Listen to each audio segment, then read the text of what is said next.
Magandang araw sa inyong lahat. Ngayon ko nga pala i-reveal yung aking ginawa kahapon. Pero bago ang lahat, ako si Russell, 3 taon ng tambay. Charot! Maaga nga pala ako nagising ngayon, 5 pa lamang. Nagsimula na ako magsulat. Pero bago yun, syempre, nagkape muna ako. Oo nga pala, ngayong araw nga palang ito, sasamahan ako ni Mami para mag-open ng sarili kong account sa bangko. Kasama nga rin pala namin si RJ. And then, sabi niya, hahanap daw muna siya ng maiihian. At eto na nga, habang nag-aantay kami ng jeep, tumambay muna kami sa may kanto. At syempre, nakasakay na nga pala kami. Pagkababa nga pala namin ng jeep, sabi ni Mami, kakain daw muna kami sa Jollibee pero KKV. Sila nga pala ni RJ ang umorder. Tapos ako, eto, naghanap ng aming mauupuan. Naalala ko tuloy nung bata pa kami, hindi kami makabili sa Jollibee kasi masyadong mahal para sa amin. Pero ngayong malaki na kami, eto, kainan na. Katapos nga pala namin kumain si Jollibee, dumiretso na kami sa bangko, hindi ko na nga pala siya binideo. After noon, umuwi na kami, di ba ang bilis? At eto, tiningnan ko na nga pala yung ibinilad ko ulit kaninang umaga. Pero nakita ko, hindi pa masyado siyang tuyong-tuyo, kaya ibinalik ko ulit.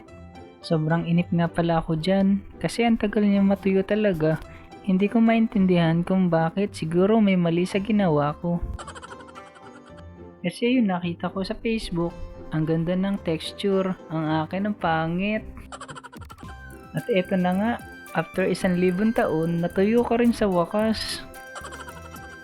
Pagkatapos nun, ang naging problema ko nga pala dyan, dahil sa sobrang natuyo siya, hindi ko naman siya matanggal, nahirapan ako ng sobra.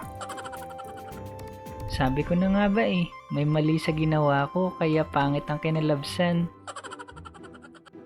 Kaya sa lahat ng gustong subukan itong ginawa ko, pakiusap, wag na lang. At ito pa nga, isa kong pinoproblema, hindi ko siya matanggal talaga yung nasa sa plato.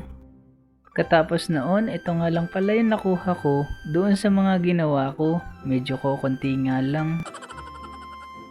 Nagpainit na nga rin pala ako ng kawali at nilagyan ko ng mantika.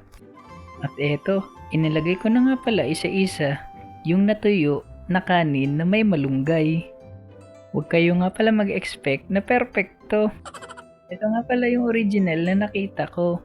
Katapos noon, ito naman yung sa akin. Pero okay lang yan, at least sinubukan ko naman, 'di ba? Kinain din naman namin to ni RJ, nasarapan din naman siya.